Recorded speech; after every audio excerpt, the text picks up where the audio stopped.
ಮಾಧ್ಯಮದ ಎಲ್ಲ ಮಿತ್ರರಿಗೆ ಹೊಸ ವರ್ಷದ ಹಿಂದಿನ ದಿನ ನಿಮ್ಮ ಜೊತೆ ಹಲವಾರು ವಿಷಯಗಳನ್ನು ಹಂಚ್ಕೊಂಡಿದ್ದೆ. ಈ ಹೊಸ ವರ್ಷದಲ್ಲಿ ಈಗಾಗಲೇ 4 ದಿನ ಕಳೆದು ಬಿಟ್ಟಿದ್ದೀವಿ. ಆದರೂ ಸಹ ನಿಮ್ಮೆಲ್ಲರಿಗೆ ಶುಭಾಶಯಗಳನ್ನು ಕೋರಿ ನಮ್ಮ ರಾಷ್ಟ್ರೀಯ ಅಧ್ಯಕ್ಷರು ರಾಜ್ಯದ ರೈತರ ಆಸ್ತಿಯ ಬಗ್ಗೆ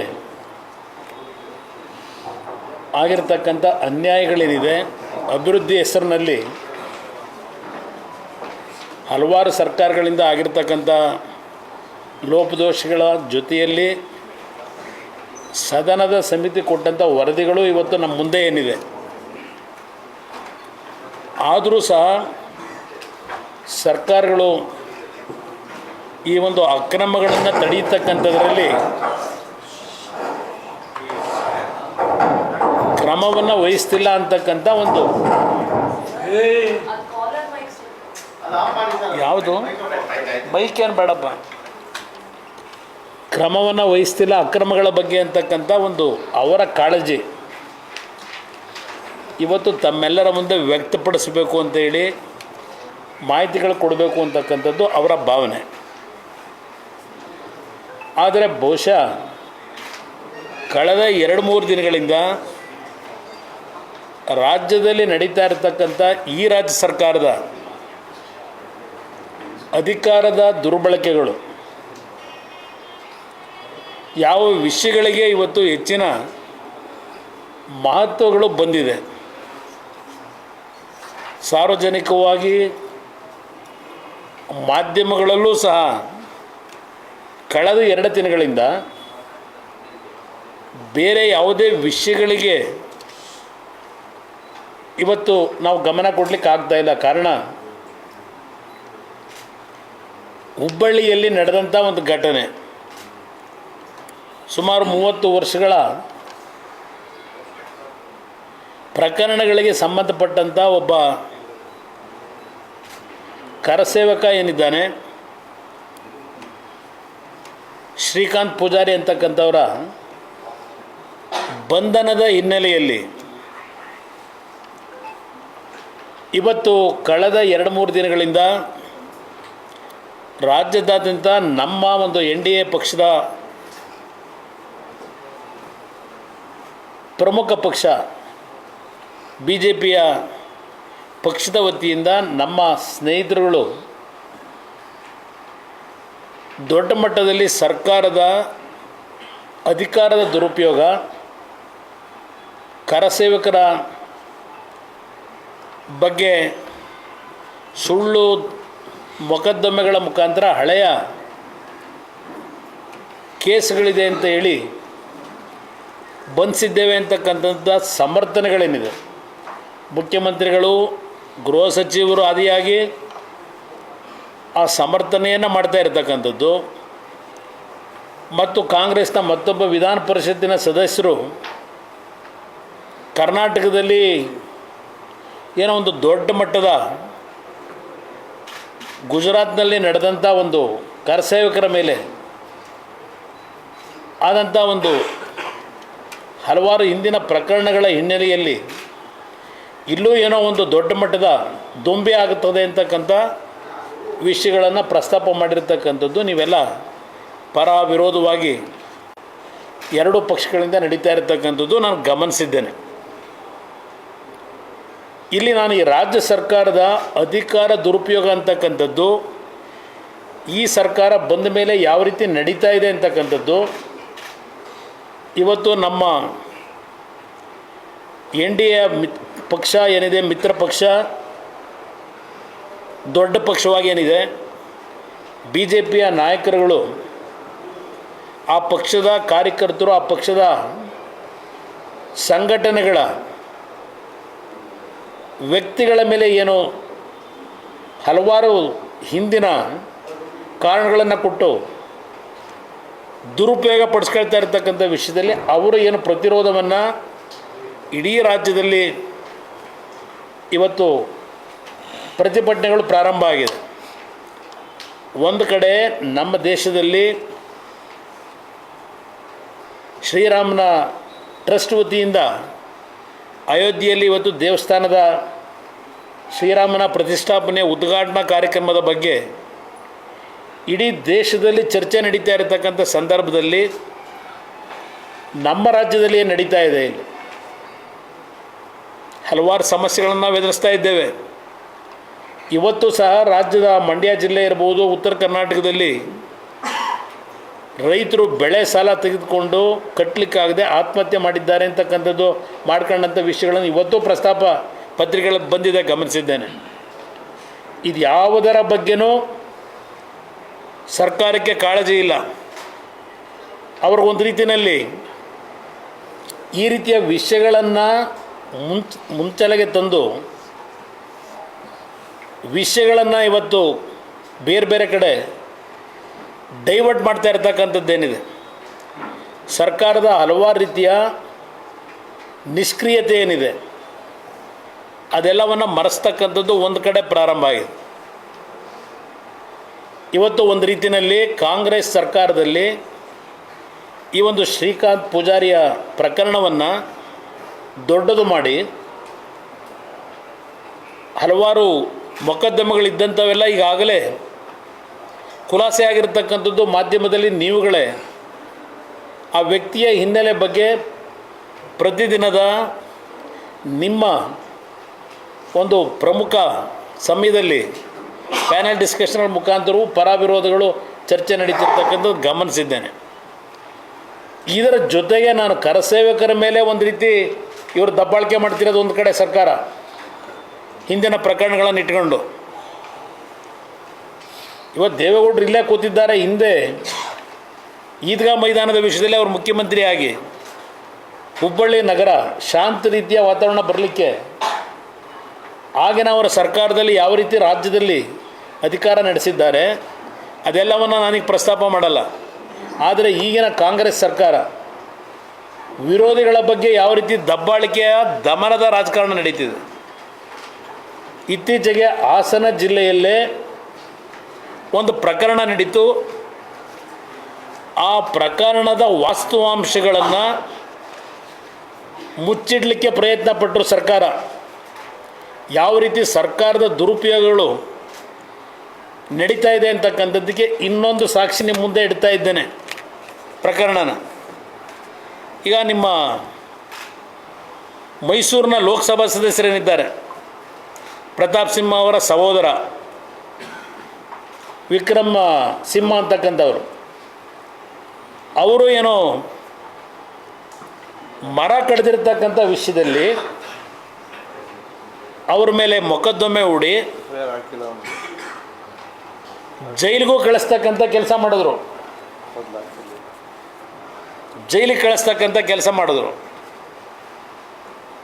ಇದರ ಸತ್ಯಾಸತ್ಯತೆ ಏನಿದೆ, ಯಾವ ರೀತಿ ಇವರ ವಿರೋಧಿಗಳನ್ನು, ಕಾಂಗ್ರೆಸ್ ಪಕ್ಷದ ವಿರೋಧಿಗಳೇನಿದ್ದೇವೆ ಅವರ ವಿರುದ್ಧ ಧ್ವನಿ ಎತ್ತಕ್ಕಂಥವ್ರನ್ನು, ಆ ಧ್ವನಿಯನ್ನು ಅಡಗಿಸ್ಲಿಕ್ಕೆ ನೀವು ಯಾವ್ಯಾವ ರೀತಿಯಲ್ಲಿ ಅಧಿಕಾರ ದುರುಪಯೋಗಗಳನ್ನು ಮಾಡ್ತಾ ಇದ್ದೀರಿ ಅಂತಕ್ಕಂಥದ್ದು ಇಲ್ಲಿ ನಾನು ನಿಮ್ಮ ಮುಂದೆ ಇಡ್ತಾ ಇದ್ದೇನೆ. ಕರಸೇವಕರದ್ದು ಒಂದು ಭಾಗ 2-3 ದಿವಸದಿಂದ ಯಾವ ರೀತಿ ದೌರ್ಜನ್ಯ ನಡೆಸ್ಕೊಂಬಂದರು ಕಾಂಗ್ರೆಸ್ಸು, ಅದರಿಂದ ಮುಖಭಂಗ ಯಾವ ರೀತಿ ಎದುರಿಸ್ತಾ ಇದ್ದಾರೆ ಸಾರ್ವಜನಿಕವಾಗಿ, ನಾಚಿಕೆಗೇಡಿದು ಈ ಸರ್ಕಾರದ್ದು. ಇಲ್ಲಿ 5 ಜನ ಅರಣ್ಯ ಇಲಾಖೆ ಅಧಿಕಾರಿಗಳನ್ನು ಸಸ್ಪೆಂಡ್ ಮಾಡಿದ್ದಾರೆ.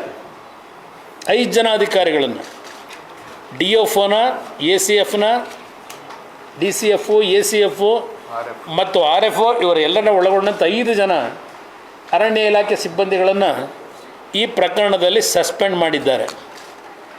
ಸಸ್ಪೆಂಡ್ ಆದ ಕಾರಣ ಏನು? ಇಲ್ಲಿ ವಿಷಯ ಯಾವ ರೀತಿ ಪ್ರಸ್ತಾಪ ಆಗಿದೆ, 16ನೇ ತಾರೀಕು ಬೇಲೂರಿನ ಒಂದು ಗ್ರಾಮದಲ್ಲಿ, ಅರೇಹಳ್ಳಿ ಹೋಬಳಿ ನಂದಗೊಂಡನಹಳ್ಳಿ ಗ್ರಾಮದ ಸರ್ವೆ ನಂಬರ್ 16ರಲ್ಲಿ ಪೂರ್ವಾನುಮತಿ ಇಲ್ಲದೆ ಕಾಡು ಜಾತಿ ಮತ್ತು ಮನ್ನಾ ಜಾತಿಗೆ ಸೇರಿದ ಮರಗಳ ಕಟಾವು ಮಾಡಿರೋ ಬಗ್ಗೆ ತಹಶೀಲ್ದಾರರಿಂದ ಒಂದು ವಲಯ ಅರಣ್ಯಾಧಿಕಾರಿಗಳಿಗೆ ಒಂದು ವರದಿ ಹೋಗುತ್ತೆ 21ನೇ ತಾರೀಕಿಗೆ. ಇದರಲ್ಲಿ ಆ ವರದಿಯಲ್ಲಿ ಏನು ಹೇಳಿದ್ರು, ಈ ಒಂದು ಸರ್ಕಾರದ ಭೂಮಿಗಳಲ್ಲಿ ಮನೆಗಳೇನು ಕಟ್ಟಿದ್ದಾರೆ ಸರ್ಕಾರಿ ಜಮೀನುಗಳಲ್ಲಿ, ಆ ಮನೆಗಳನ್ನು ಸಕ್ರಮೀಕರಣಗೊಳಿಸ್ತಕ್ಕಂಥ ಅರ್ಜಿಗಳೇನು ಬಂದಿತ್ತು, ಆ ಹಿನ್ನೆಲೆಯಲ್ಲಿ ಮನೆಗಳ ಸ್ಥಳ ಪರಿಶೀಲನೆ ನಡೆಸ್ತಕ್ಕಂಥದ್ದಕ್ಕೆ ಅಲ್ಲಿಯ ಶಿರಸ್ತೇದಾರ ತನ್ವೀರ್ ಅಹಮದ್ ಅಂತಕ್ಕಂಥವರು ಆ ಪರಿಶೀಲನೆಗೆ ಹೋಗಿರ್ತಾರೆ. ಆಗ ರಸ್ತೆ ಬದಿನಲ್ಲಿ ಈ ಮರ ಕಟ್ ಮಾಡಿರ್ತಕ್ಕಂಥ ಚಿತ್ರ ಏನು ಗಮನಿಸ್ತಾರೆ, ತಹಶೀಲ್ದಾರ್ಗೆ ಅವರು ವರದಿ ಕೊಟ್ಟರು. ತಹಶೀಲ್ದಾರು ಬಂದರು, ಸ್ಥಳ ಮಾಜೂರು ಮಾಡ್ಕೊಂಡ್ರು.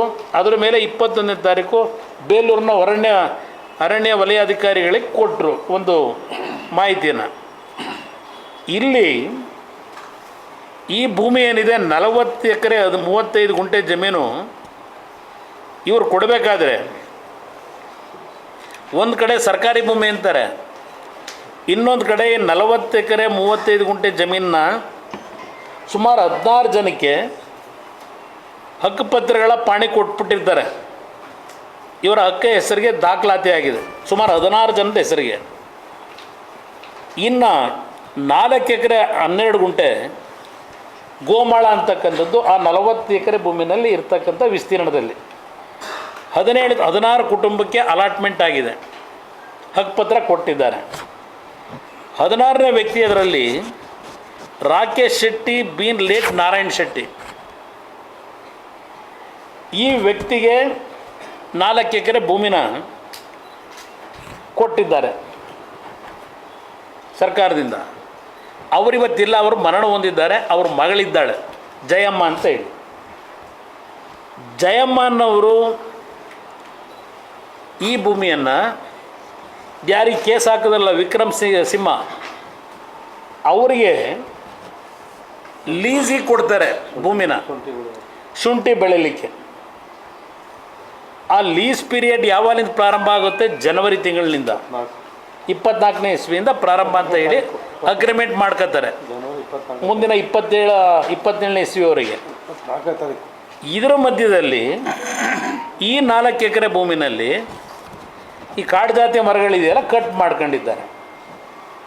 ಕಟ್ ಮಾಡಿದವ್ರು ಯಾರು, ಜಯಮ್ಮ ಮತ್ತು ರವಿ ಅಂತಕ್ಕಂಥವ್ರು ಕಟ್ ಮಾಡಿರೋದು. ವಿಕ್ರಮ್ ಸಿಂಗ್ ಸಮಸ್ಯೆ ಅಲ್ಲಿ ಅದಕ್ಕೆ ಸಂಬಂಧ ಇಲ್ಲ ವಿಕ್ರಮ್ ಸಿಂಹನ್ಗೆ. ಇಲ್ಲಿ ನಂತರ ಮುಂದೆ ನಡೆದಂಥ ಪ್ರಕರಣ ಏನಿದೆ, ನಮ್ಮ ಅರಣ್ಯ ಇಲಾಖೆ ಅಧಿಕಾರಿಗಳು ಈ ಮಾಜರನ್ನ ಮಾಡಬೇಕಾದ್ರೆ A1 A2ನ ಜಯಮ್ಮ ಮತ್ತು ರವಿ ಮೇಲೆ ಹಾಕಿದ್ರು. ರವಿ ಮೇಲೆ ರಾಕೇಶ್ ಶೆಟ್ಟಿ ಅಂತ ಹೇಳಿ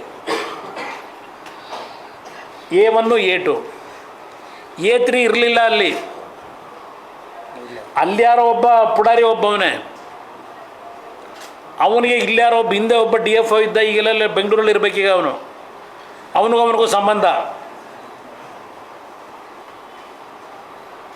ಅವನಿಗೆ ವಿಷಯ ಕೊಟ್ಟ. ಅವನು ಮುಖ್ಯಮಂತ್ರಿಗಳಿಗೆ ಹೇಳ್ದ, ಸಾರ್ ಒಂದು ಒಳ್ಳೆ ಮಿಕ ಹಿಡಿದಿದ್ದೀವಿ, ಈಗ ನಿಮ್ಗೆ ಒಳ್ಳೆ ಕೇಸು, ಪ್ರತಾಪ್ ಸಿಂಹ ನಿಮ್ಮ ಮೇಲೆ ಭಾಳ ದೊಡ್ಡ ಮಟ್ಟದಲ್ಲಿ ದಾಳಿ ಮಾಡ್ತಿರ್ತಾನೆ, ಫಿಕ್ಸ್ ಮಾಡೋಕ್ಕೊಂದು ಒಳ್ಳೆ ಅವಕಾಶ ಸರ್ ಅಂತ ಮುಖ್ಯಮಂತ್ರಿಗಳಿಗೆ ತಲೆ ತಿಂದ.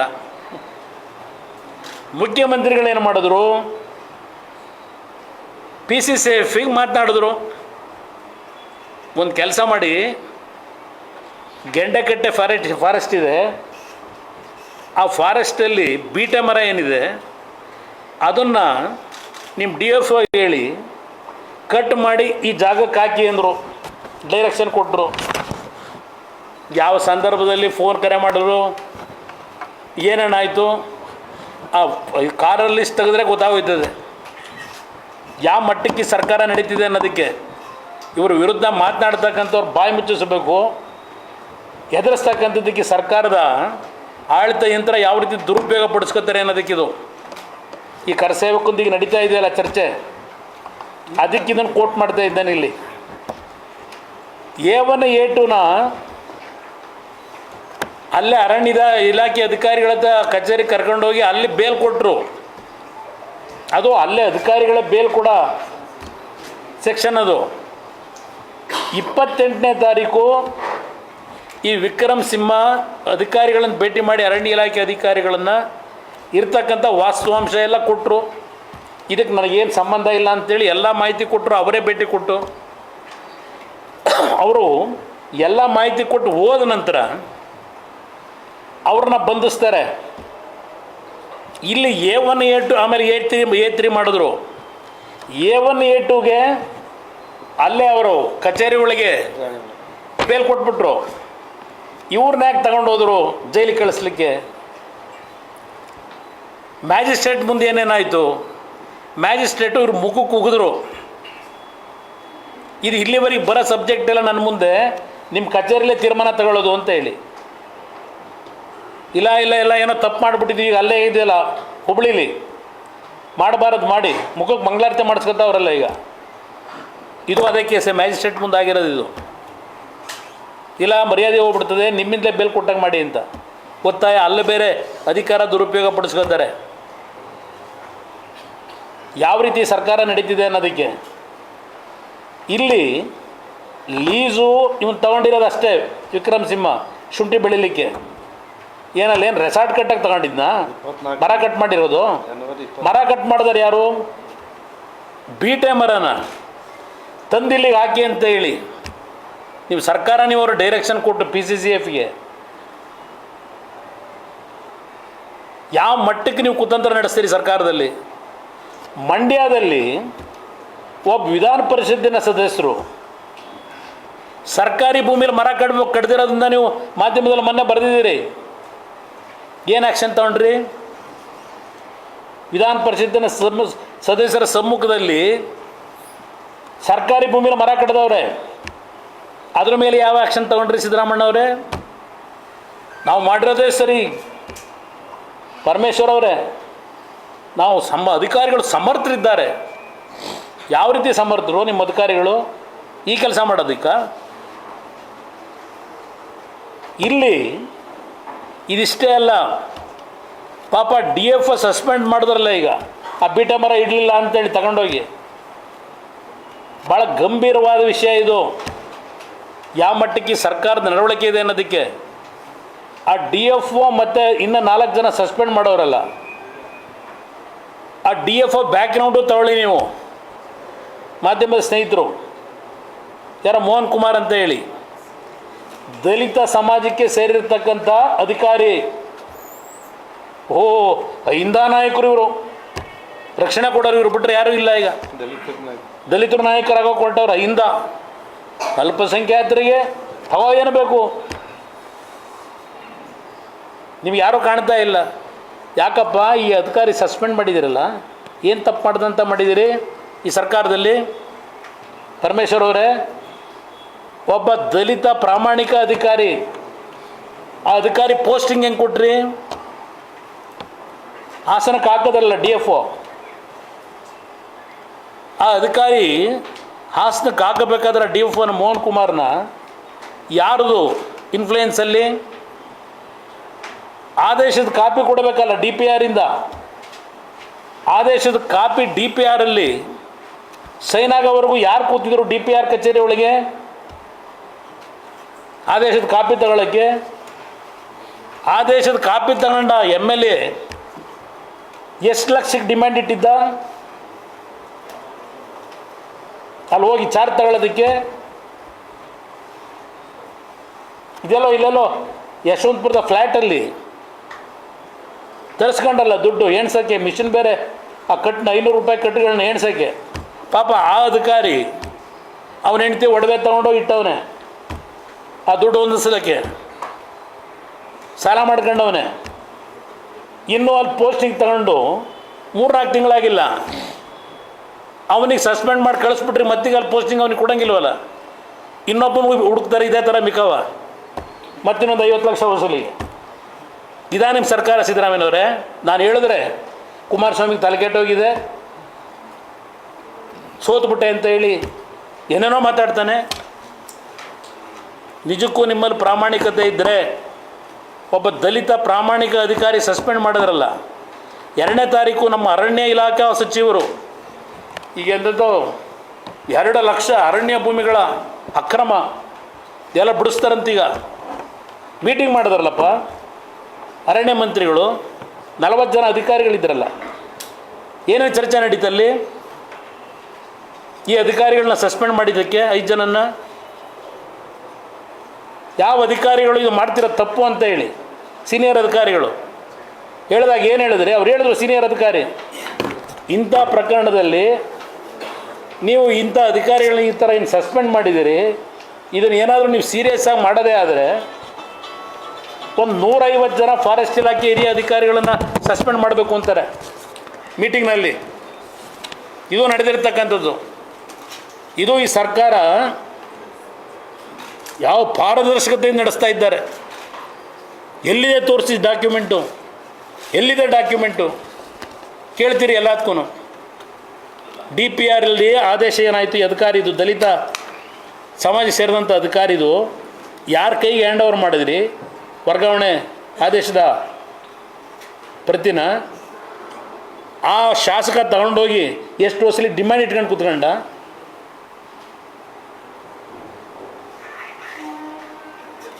ಇವತ್ತು ಆ ಪ್ರತಾಪ್ ಸಿಂಹನ್ ತಮ್ಮ ತಪ್ಪು ಮಾಡಿದೆ, ತಗೊಂಡೋಗಿ ಜೈಲಿಗೆ ಕಳಿಸ್ತೀರಿ. ಇದು ನೀವು ಮಾಡ್ತೀರಾ ಅಧಿಕಾರ? ಇದು ಈ ಸರ್ಕಾರ ಅಲ್ಲ, ಇದನ್ನ ಏತ್ರಿ ಆಮೇಲೆ ಸೇರಿಸ್ಕೊಂಡ್ರು. ಮುಖ್ಯಮಂತ್ರಿಗಳು ಫೋನ್ ಮಾಡಿ ಹೇಳಿದ್ರಲ್ಲ ಆಮೇಲೆ ಸೇರಿಸ್ಬೇಕು ಅಂತ ಹೇಳಿ. ಅದ್ರ ಜೊತೆ ಬೀಟೆ ಮರನೂ, ಯಾಕೆಂದ್ರೆ ಇವ್ರಲ್ಲ ಅಡ್ವೊಕೇಟ್ ಅಲ್ಲ, ಸಾಕ್ಷಿಗಳ ಹೆಂಗೆ ತಯಾರು ಮಾಡಬೇಕು ಅಂತ ಹೇಳಿ PCCFಗೆ ಬೀಟೆ ಮರ ಅಲ್ಲಿಂದ ಗೆಂಡಕೆರೆ ಫಾರೆಸ್ಟಿಂದ ಅಲ್ಲಿಂದ ಅಲ್ಲಿ ಹೋಗಿ ತಗೊಂಡೋಗಿ ಹಾಕಿ ಅಂತಾರೆ ಸ್ಪಾಟ್ಗೆ ಫೋನ್ ಮಾಡಿ ಮುಖ್ಯಮಂತ್ರಿಗಳು. ಇದು ಈ ರಾಜ್ಯ ಆಡಳಿತ ನಡೀತಾ ಇರೋದು. ಹೌದು, ನನಗೆ ಸ್ಪಷ್ಟವಾದ ಮಾಹಿತಿ ಕೊಟ್ಟಿದ್ದಾರೆ ಕೆಲಸ ಮಾಡ್ತಕ್ಕಂಥ ಸರ್ಕಾರಿ ಅಧಿಕಾರಿಗಳೇ. ಕಾಲಲ್ಲಿ ತೆಗೆಸಿ ಯಾರ್ಯಾರಿಗೆ ಯಾವ ಟೈಮಲ್ಲಿ ಆ ಟೈಮಲ್ಲಿ ಚರ್ಚೆಗಳಾಗಿದೆ, ಫೋನಲ್ಲಿ ಯಾರ್ಯಾರು ಮಾತಾಡಿದ್ದಾರೆ ಇಡಕ್ಕೆ ಹೇಳಿ. ಇದಕ್ಕೊಂದು 4 ಒಂದಷ್ಟು ತನಿಖೆ ಇದು ಕೊಡ್ತಿರೋ ಸಮಿತಿಯ? ಇಲ್ಲ ಇನ್ಯಾರು ಮಾಡಿದಿರಲ್ಲ 2-3, ಇಲ್ಲ ಕೆಂಪಣ್ಣನ ಆಯೋಗ ಮಾಡಿದಿರಲ್ಲ ಹಿಂದೆ, ಆ ಥರ ಇದಕ್ಕೊಂದು ಆಯೋಗ ಮಾಡ್ತೀರಾ ತನಿಖೆಗೆ? ನಾನು ವಿಷಯಗಳನ್ನು ತಿಳ್ಕೊಳ್ಳದೆ ಚರ್ಚೆ ಮಾಡಲ್ಲ. ಇದು ನಡೆದಂಥದ್ದು, ಇದು ಈ ಪ್ರಕರಣದಲ್ಲಿ ಇದು ನಡೆದಿರ್ತಕ್ಕಂಥದ್ದು. ಅದರಿಂದ ಒಂದು ಕಡೆ BJP ನಮ್ಮ ಸ್ನೇಹಿತರು 3 ದಿವಸದಿಂದ ಸ್ಟೇಷನ್ಗಳ ಮುಂದೆ ಕೂತವರಲ್ಲ, ಈಗ ನಾವು ಕರ್ತವ್ಯಕರು ನಮ್ಮನ್ನು ಅರೆಸ್ಟ್ ಮಾಡಿ, ನಾವು ಕರ್ತವ್ಯಕರು ನಮ್ಮನ್ನು ಅರೆಸ್ಟ್ ಮಾಡಿ ಅಂತೇಳಿ ಅಲ್ಲಿ ಯಾರನ್ನ ಪಾಪ ಮಾಡಿದ್ದೀರಲ್ಲ, ಮಾಡಿ ಎಲ್ಲರನ್ನೂ ಯಾವ ರೀತಿ ಮಾಡ್ತೀರಿ ಅನ್ನೋದಕ್ಕೆ ಇದಕ್ಕಿಂತಲೂ ಬೇಕಾ? ವಿಕ್ರಮ್ ಸಿಂಹನ್ಗಿಂತಲೂ ನಿಮಗೆ ಉದಾಹರಣೆ ಬೇಕಾ ಈ ಸರ್ಕಾರದ ನಡವಳಿಕೆ? ಅಧಿಕಾರ ಯಾಕೆ ನಡೀತಾ ಇದೆ ಈ ಸರ್ಕಾರದಲ್ಲಿ ಅಂತ. ಅದಕ್ಕೆ ಇವತ್ತು ನಾನು ಈ ವಿಷಯ ನಿಮ್ಮ ಮುಂದೆ ಇಡ್ತಾ ಇದ್ದೀನಿ. ದೊಡ್ಡವ್ರದ್ದು ನೈಸ್ತು ಅವೆಲ್ಲ ಮುಂದೆ ಚರ್ಚೆ ಮಾಡೋಣ, ಎಲ್ಲೂ ಹೋಗಲ್ಲ, ಇರ್ತೀವಿ, ಬದುಕಿರ್ತೀವಿ. ಅವ್ರ ಹೋರಾಟ ಇದೆಯಲ್ಲ 30 ವರ್ಷದ್ದು, ಆ ನೈಸ್ ವಿಷಯದಲ್ಲಿ ಯಾವ ಕಾರಣಕ್ಕೂ ಅದರಲ್ಲಿ ರೈತನಿಗೆ ನ್ಯಾಯ ದೊರಕೋವರಿಗೆ, ಆ ಅಕ್ರಮವನ್ನು ಸರಿಪಡಿಸೋವರಿಗೆ ಅಷ್ಟು ಸುಲಭವಾಗಿ ಬಿಡೋದಿಲ್ಲ. ನಾವು ಮುಂದುವರಿಸ್ತೀವಿ ಅದನ್ನು. ಅದು ಮುಂದಕ್ಕೆ ಸಮಯದ ಈಗ ನಾವು ಚರ್ಚೆ ಮಾಡೋದ್ರ ಬಗ್ಗೆ ನಿಮಗೆ ಇವತ್ತು ಜನಗಳಿಗೆ ನಿಮಗೂ ಬೇಕಾಗಿರೋದು ಇವತ್ತು ವಿಷಯ ಅಲ್ಲಿದೆ, ಎಲ್ಲರ ಗಮನ ಆ ಕಡೆ ಇದೆ. ಆದ್ದರಿಂದ ಆ ಗಮನಕ್ಕೆ ಇದು ಒಂದು ಒತ್ತು ಕೊಡಲಿಕ್ಕೆ ನಿಮಗೆ ಕೊಡ್ತಾ ಇದ್ದೇನೆ. ಈ ಅರಣ್ಯ ಇಲಾಖೆನ ಪಾಪ 5 ಜನ ಅಧಿಕಾರಿಗಳು ಹೋಗಿ ವಿಕ್ರಮ್ ಸಿಂಗನ ಮೇಲೆ ಆ್ಯಕ್ಷನ್ ತಗೊಳ್ಳೋದು ಬೇರೆ, ನೀವು ಸರ್ಕಾರ ದುರುಪಯೋಗ ಪಡಿಸ್ಕೊಂಡು. ಬೀಟೆ ಮರ ಯಾರು ಕಡ್ದಿಲ್ಲ. ಬೀಟೆ ಮರನ ಗೆಂಡಕೆರೆ ಫಾರೆಸ್ಟಲ್ಲಿ ಕಡಿದು ಅಲ್ಲಿಂದ ತಂದು ಇಲ್ಲಿಗೆ ಹಾಕೊಳ್ಳಿ ಅಂತಾರೆ ಕೇಸ್ ಬುಕ್ ಮಾಡೋಕ್ಕೆ. ಯಾಕೆಂದ್ರೆ ಅದು ಅಫೆನ್ಸು. ಇವ್ರು ಕಟ್ ಮಾಡಿರೋದು ಅವ್ರಿಗೆ ಜಯಮಾನ್ ಅವರು, ಅದು ಕಾಡು ಮರಗಳವು. ಅದು ಅಲ್ಲೇ ಹಾಸನ ಪಕ್ಕದಲ್ಲೇ, ಅದು ಫಾರೆಸ್ಟ್ ಗೆಸ್ಟ್ ಹೌಸ್ ಇದೆಯಲ್ಲ ಅಲ್ಲಿ. ಯಾವಾಗ ಹೋದಾಗ ಗೆಸ್ಟ್ ಹೌಸಲ್ಲಿ ಇದ್ದರೆ ಅಲ್ಲಿ ರೆಸ್ಟ್ ಇದಕ್ಕೆ ಚುನಾವಣೆಗೆ ಹೋದಾಗ ಅಲ್ಲಿ ಬೀಟೆ ಮರವೇ ಅಂತ ಗೊತ್ತಾಗಿ ಬಹುಶಃ ಅಲ್ಲಿ ಹೇಳವ್ರೆ ಕಟ್ ಮಾಡ್ತಂದು ಇಲ್ಲ ಹಾಕಿ ಅಂತ. ಕೇಸ್ ಫಿಟ್ ಮಾಡಬೇಕಲ್ಲ ಸ್ಟ್ರಾಂಗ್ ಆಗಿ, ಪ್ರತಾಪ್ ಸಿಂಹ ಬಾಯಿ ಮುಚ್ಚಿಸ್ಬೇಕಲ್ಲ. ಅದಕ್ಕೆ ಬಹುಶಃ ಇದೆಲ್ಲ ನಡೆದಿದೆ ಈ ಡ್ರಾಮಾ. ನೈಸ್ ವಿಚಾರದಲ್ಲಿ ಒಂದು ಕಲ್ಯಾಣಿ ಗ್ರೂಪ್ ಎಲ್ಲ ಇವ್ರ ಜೊತೆಗಿದ್ದಾಗ ದೇವೇಗೌಡರು ಮಾಜಿ ಪ್ರಧಾನಿ ಆದಮೇಲೆ ಈ ಹೋರಾಟನ ತೆಗೆದುಕೊಂಡಾಗ 1 ರಿಂದ 5 ಕೋಟಿ ರೂಪಾಯಿನ ಅವರು ಶಿವಕುಮಾರ್ ಕೇಳಿ ಇವ್ರ ಅಣ್ಣ ಅವರು ಡ್ರಾ ಮಾಡ್ತಾರೆ, ದೇವೇಗೌಡರು ಕೊಡಬೇಕು. ಇದು ಅವ್ರ ಗಮನಕ್ಕೆ ಬಂದಿಲ್ಲ. ಮೊದಲನೇ. ಎರಡನೇದು, ನಿಮ್ಮ ಕ್ಯಾಬಿನೆಟ್ನಲ್ಲಿ ಬಿಜೆಪಿ ಮಂತ್ರಿಗಳು 1 ದಿನ ಕ್ಯಾಬಿನೆಟ್ಗೆ ಅಟೆಂಡ್ ಮಾಡಲ್ಲ. ಯಾವ ಕಾರಣಕ್ಕಾಗಿ ಅಟೆಂಡ್ ಮಾಡಲ್ಲ? ಅದೆಲ್ಲ ಗೊತ್ತಿರೋ ವಿಷಯವಲ್ಲ ಬ್ರದರ್. ಕ್ಯಾಬಿನೆಟ್ಗೆ ಯಾಕೆ ಸಬ್ಜೆಕ್ಟ್ ಬರುತ್ತೆ, ಆ ಸಬ್ಜೆಕ್ಟ್ ತಗೋಬಾರ್ದು ಅನ್ನೋದಕ್ಕೆ, ಅದಕ್ಕೆ ಅಟೆಂಡ್ ಮಾಡಿ. ಸಮರ್ಥನೆ ಮಾಡೋದು ನಾನು ಇಲ್ಲಿ ಸಮರ್ಥನೆ ಮಾಡೋದಕ್ಕೂ ಅದಕ್ಕೂ ವ್ಯತ್ಯಾಸ ಇದೆ. ಈ ಸಮರ್ಥನೆಗೂ ಅದಕ್ಕೂ ನಮ್ಮ ನೈಸ್ ವಿಷಯದಲ್ಲಿ ನಾವು ಯಾರ ಜೊತೆನೂ ರಾಜಿಗೆ ಹೋಗ್ತಕ್ಕಂಥ ಪ್ರಶ್ನೆ ಇಲ್ಲ. ನಮ್ಮ ಪಕ್ಷದ ಕಾರ್ಯಕರ್ತರು ದೇವೇಗೌಡರ ಮಾರ್ಗದರ್ಶನದಲ್ಲಿ ಸ್ವತಂತ್ರವಾಗಿ ಆ ನೈಸ್ನ ಅಕ್ರಮಗಳ ಬಗ್ಗೆ ಹೋರಾಟ ಮಾಡ್ತಕ್ಕಂಥ ಶಕ್ತಿ ಇಟ್ಕೊಂಡಿದ್ದೇವೆ. ಸನ್ಮಾನ್ಯ ದೇವೇಗೌಡರಿಗೇನು ಸೋನಿಯಾ ಗಾಂಧಿಗೆ ಪತ್ರ ಬರೆದು ಅಂದ್ರಲ್ಲ, ಅವ್ರಿಗಷ್ಟೇ ಅಲ್ಲ, ನರೇಂದ್ರ ಮೋದಿ ಅವ್ರಿಗೂ ಪತ್ರ ಬರೆದಿದ್ದಾರೆ. ಪ್ರಧಾನಮಂತ್ರಿಗಳಾದ ಮೇಲೆ ಅವ್ರಿಗೂ ಪತ್ರ ಬರೆದಿರೋ ಎಲ್ಲ ಮಾಹಿತಿ ಕೊಟ್ಟಿದ್ದಾರೆ.